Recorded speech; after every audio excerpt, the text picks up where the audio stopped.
स्वागत है आपका ये अपने यूट्यूब चैनल बीपीएससी बूस्टर पे। देखिए, मेरा जो ये करंट अफेयर का जो सीरीज चल रहा है आपका, मैंने फर्स्ट पार्ट ऑलरेडी सबमिट कर दिया है।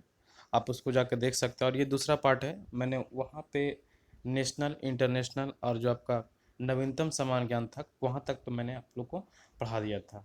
और इस वीडियो में देखें उसके आगे का पार्ट है। इसके बाद आपका क्या है, पूरी तरह से आपका जुलाई जो 2022 का जो पीडी है करंट अफेयर्स है वो आपको कंप्लीट हो जाएगा। और मैक्सिमम क्वेश्चन देखिएगा जो बीपीएससी यहीं से कवर करता है। अगर आप रेगुलर रहते हैं तो आपको डिस्ट्रिक्ट तौर पे आपको बहुत सारे क्वेश्चन 67वीं बीपीएससी जो री एग्ज़ाम होने वाला उसमें देखने को मिलेगा। तो चलिए वीडियो को स्टार्ट करते हैं। जो मैंने पढ़ाया था बुक्स तक मैंने पिछला बार में करवा दिया था। इसके बाद देखिएगा कुछ ऑपरेशंस जो होते हैं, जो अभ्यास होते हैं, मतलब कुछ एक्सपेडिशन होते हैं, उसके थ्रू क्या है, सबसे पहले एक न्यूज़ था शेरपा कामिरिता। ठीक है, ये जो है क्या है, एक पुरुष हैं जो कि क्या है अब नेपाल के ही हैं। और ये क्या है 26 बार ये क्या है आरोहण के मैंने पर्वत पे चढ़े हैं। अपना ही रिकॉर्ड था, यही अपना तोड़ दिए हैं। और ये 26वां बार ये चढ़ गए। ये पुरुष हैं, याद रखेगा, शेरपा कामिरिता। और 10वां है कि महिलाओं में 10 बार एवरेस्ट पे चढ़ने वाला फतह क्या है, ये भी नेपाल का ही है, जिनका नाम है लहाकवा शेरपा। ठीक है, लहाकवा शेरपा। अब देखिए नेपाल के ही लोग बार बार चढ़ते रहते हैं। ठीक है, अगला है भारतीय पहला भारतीय कपल्स जिन्होंने एवरेस्ट पे फतह किया है, तो जिनका नाम है doctor Hemant Lalit Chandra Deuba and the पत्नी उनकी है सुब्रही वेन है। ये उन्होंने फतह किया है। एक अगला न्यूज़ था कि चंद्रमा से लाई मिट्टी में पौधे उगाने में वैज्ञानिकों की सफलता, माने किस देश के लोगों ने इसको किया है, तो ये आपका अमेरिका हो जाएगा। ठीक है, आगे देखते हैं। एक्सीडेंट से रिलेटेड है कि हेलीकॉप्टर था एक, छत्तीसगढ़ सरकार में 2 पायलट्स मर गए हैं, बहुत सारे लोग मर गए हैं यहाँ पे। तो एक घटना आई थी एक दिल्ली के, देखिए मुंडका क्षेत्र में 4 मंजिला भवन में क्या था, आग लगने से क्या है कि 27 लोग की मृत्यु हुई थी। ये न्यूज बहुत ज़्यादा वायरल भी हुआ था। ठीक है, अब चलते हैं स्पोर्ट्स यानी खेलकूद में क्या हुआ था नहीं हुआ था उसमें देखते हैं। सबसे पहले देखिएगा एथलीट्स में देखिएगा एक दो तरह का खेल हुआ था। एक आपका 5000 मीटर दौड़ हुआ था, उसमें देखिएगा कि अविनाश सांवले जो है ना, ये क्या है कि इस बार विजय प्राप्त किए हैं। और ये किनका रिकॉर्ड तोड़े हैं, तो बहादुर प्रसाद का रिकॉर्ड तोड़ दिए हैं। और ये जो अविनाश सांवले महाराष्ट्र के, इन्होंने 5000 मीटर में ये जीते हैं। और महिलाओं की जेवलियन थ्रो में देखिए जो राष्ट्रीय रिकॉर्ड बनाई है इस बार कौन है, अनु रानी। ठीक है, नाम याद रखिएगा, 63.82 मीटर। देखिएगा ये कभी कभी ना ये जो मीटर है ये भी याद रखिएगा, क्योंकि देखिएगा जेवलिन थ्रो जो आपका नीरज चोपड़ा थे, ये कहीं ना कहीं बीपीएससी में पूछा होगा कितने मीटर तक वो फेंके थे, तो ये क्वेश्चन इंपॉर्टेंट हो जाता है यहाँ से। चलिए अगला जो है आपका राष्ट्रीय रिकॉर्ड जो है, ये तो देखिएगा राष्ट्रीय रिकॉर्ड पे कौन बना है 100 मीटर रेस में, ज्योति यारा जी, ये आपके आंध्र प्रदेश का है। ठीक है, ये आपके बर्ड लेवल 5000 मीटर की दौड़ में है, और ये आपके 100 मीटर के रेस में ज्योति यारा जी आंध्र प्रदेश का। आगे चलते हैं, क्रिकेट की बात करते हैं। क्रिकेट में देखिए महिलाओं का T20 चैलेंज कब चला था, तो इस बार तीसरी बार जो विजेता बनी है महिलाओं का T20 चैलेंज आईपीएल सुपरनोज। देखिए इसमें ना 3 ही तरह का टीम होता है, और उसी में कोई ना कोई जीत रहा है। एक आपका आईपीएल सुपरनोज है, दूसरा आईपीएल ट्रेट ब्लेजर्स है, और तीसरा आईपीएल वेलासिटी है। तो इसी में से इसका आईपीएल सुपरनोज इस बार तीसरी बार विजेता बनी है क्रिकेट में। चलिए बैडमिंटन की बात करते हैं। तो बैडमिंटन में देखिएगा इसमें 2-3 तरह का कप है। पहला आपका एशियाई बैडमिंटन चैंपियनशिप की बात करते हैं, तो इसका आयोजन जो हुआ था फिलीपींस आपका मनीला में पड़ता है। अब मनीला किधर पड़ता है, आप लोग मैप का जरूर देखें इस्तेमाल, भारत है उसके साउथ में पड़ता है। देखिएगा विजेता इसमें कौन बने हैं, तो आपका पीवी सिंधु है। उप विजेता कौन है इसमें, तो आपका यामागाची, ये है आपका जापान का। ठीक है, उबर कप के विजेता कौन बने हैं, तो दक्षिण कोरिया है। किसको हरा के बने हैं, तो चीन को बने हैं, जो कि चीन बराबर 15 बार से विजेता रहा है। लेकिन इस बार का जो विजेता बन गया उबर कप में आपका दक्षिण कोरिया बन चुका है। अगला जो आपका थॉमस कप बैडमिंटन की बात करते हैं, तो थॉमस कप में देखिएगा इस बार का विजेता भारत है, और विजेता कौन है, इंडोनेशिया में है, जो कि 14 वर्ष लगातार जीतते आ रहा था। फर्स्ट टाइम जो कि इंडिया का है इसमें थॉमस कप में जीते हैं। फुटबॉल में देखते हैं, फुटबॉल चैंपियनशिप लीग में 2021-22 की बात करते हैं, तो इसका विजेता जो है रियल मैड्रिड है। ठीक है, और उप विजेता कौन है, लिवरपूल है, इंग्लिश फुटबॉल क्लब के तरफ से खेलते हैं। राष्ट्रीय सीनियर राष्ट्रीय चैंपियनशिप जो संतोष ट्रॉफी है, सबसे पहले तो क्वेश्चन यही आता है कि संतोष ट्रॉफी का संबंध किस खेल से है, तो ये याद रखिएगा फुटबॉल से होता है। और यहाँ पे सीनियर राष्ट्रीय चैंपियनशिप है, इसके विजेता कौन बने हैं, तो इसके विजेता है केरल है, और उप विजेता जो है आपके उप विजेता वेस्ट बंगाल है। ठीक है, याद रखने का। आगे है महिलाओं का सीनियर राष्ट्रीय चैंपियनशिप 2022 का आयोजन कहाँ हुआ है, तो ये आपका भोपाल में हुआ है। ठीक है, आयोजन भोपाल में, विजेता आपके उड़ीसा, उप विजेता कौन है, तो कर्नाटक है यहाँ पे। पुरुषों की राष्ट्रीय चैंपियनशिप 2022 की बात करते हैं। हालांकि ये सब क्वेश्चन ज़्यादातर अटैक नहीं करता है बीपीएससी, लेकिन दे रखा है, इसमें पढ़ना है। देखिए, आयोजन तमिलनाडु में, विजेता यूपी का है और उप विजेता चंडीगढ़ है। इसमें पुरुषों का एशिया कप 2022 आयोजन जकार्ता में हुआ है, और इसके पहला स्थान आपका दक्षिण कोरिया, सेकंड आपका मलेशिया है, और थर्ड नंबर पे आपका भारत, जो कांस्य पदक के साथ लिखा है। देखिए, मुक्केबाजी वाला थोड़ा सा इंपॉर्टेंट है।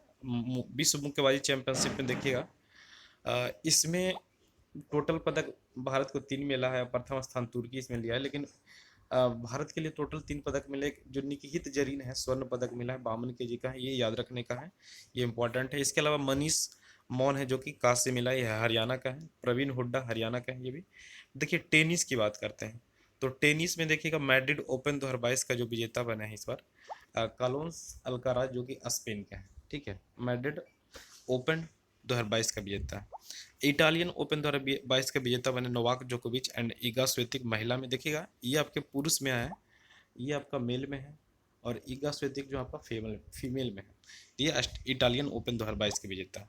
आगे चलते हैं, जो 24वें ग्रीष्मकालीन डेफलिम्पिक जो खेल हुआ था, उसमें देखिएगा, सबसे पहले इसके बारे में जान लेते हैं कि आयोजन कहाँ हुआ था, तो ब्राज़ील में हुआ था।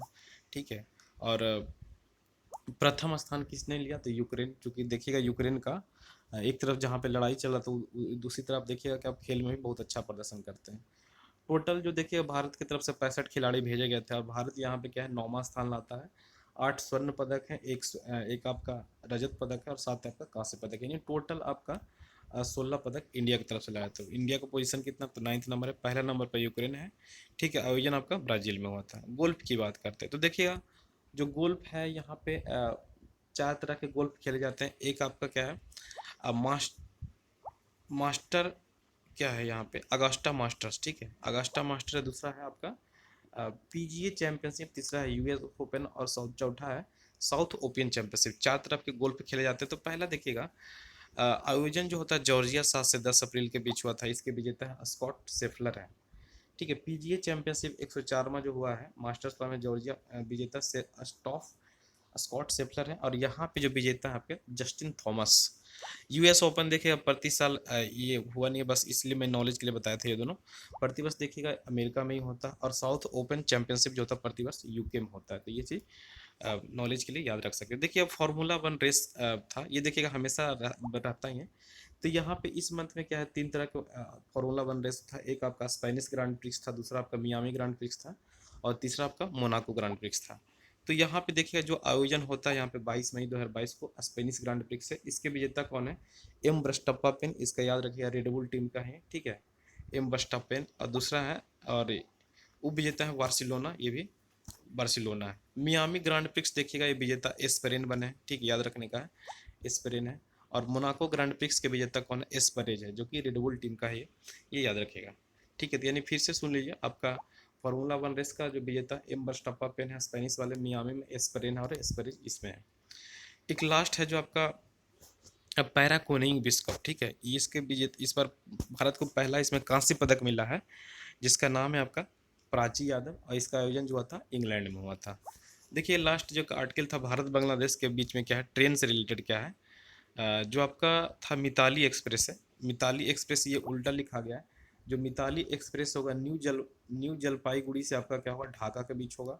और बंधन एक्सप्रेस जो है कोलकाता से खुलना के बीच चल रही है। और मैत्री एक्सप्रेस है, जो कि आपका कोलकाता से ढाका, यानी ये इसका यहाँ पे हो जाएगा, और ये इसका यहाँ पे हो जाएगा। यानी मिताली एक्सप्रेस जो है आपका न्यू जलपाईगुड़ी से ढाका के बीच है, और जो आपका मैत्री एक्सप्रेस है कोलकाता से ढाका के बीच होगा।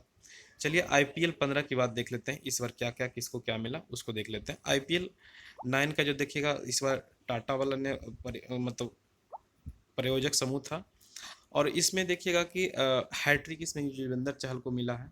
और विजेता कौन रहा है इस बार, पहले ही बार देखिए गुजरात टाइटंस टीम बनते हैं, और ये जो नरेंद्र मोदी स्टेडियम में हुआ था। और उप विजेता जो बनते हैं, राजस्थान रॉयल्स बनते हैं। Final match Narendra Modi stadium में होता है। और यहाँ पे देखिए कुछ और है, कप में देखिएगा, most valuable player of the year किसको मिला है, जॉस बेटलर है, ये भी गेम चेंजिंग अवार्ड इनको मिला। ऑरेंज कप भी मिला है इनको जेस बटलर को, और पर्पल कप है जो आपका युजवेंद्र चहल को मिला है। और फायर प्ले अवार्ड है गुजरात टाइटंस और राजस्थान रॉयल्स को, दोनों को मिला है, तो ये याद रखने का है। तो मेनली रूप से जीता कौन, तो गुजरात टाइटंस से, उप विजेता आपका राजस्थान रॉयल्स है। Most valuable Jos Buttler, orange cup जो है आपका जोस बटलर है, पर्पल कल कप है जो आपका युजवेंद्र चहल। ठीक है, आगे चलते इकोनॉमिक्स जो मैंने नहीं करवाया था, ये लास्ट में करवा रहा हूँ। देखिएगा इसमें जो ये बहुत ही ज़्यादा वीवीआई क्वेश्चन है कि आपका उपभोक्ता मूल्य सूचकांक का आधार वर्ष कितना है, तो 2012 है। ठीक है, डब्ल्यूपीआई का 2011-12 होता है, लेकिन इसका क्या है 2012 है। और मुद्रास्फीति देखिएगा, इस मैंने बोला गया कि 8 वर्ष में सबसे उच्चतम दर पे है, यहाँ पे 7.79 है यहाँ पे। उपभोक्ता मूल्य सूचकांक, ठीक है, कंज्यूमर प्राइस इंडेक्स के मुद्रास्फीति के जो आंकड़े यहीं से देखिए बीपीएससी उठाते हैं। अगर आपको ये सब कंसेप्ट क्लियर नहीं है तो वहाँ पे आपका इकोनॉमिक्स में 1 नंबर कट जाएगा।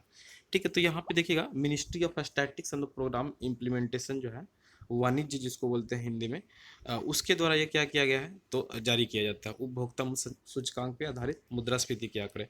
थोक मूल्य सूचकांक जिसको बोलते हैं और होलसेल प्राइस इंडेक्स, इसका आधार वर्ष 2011-12 होता है। आंकड़ा किसके द्वारा ये जारी किया जाता है, तो वाणिज्य उद्योग मंत्रालय के द्वारा जारी किया जाता है।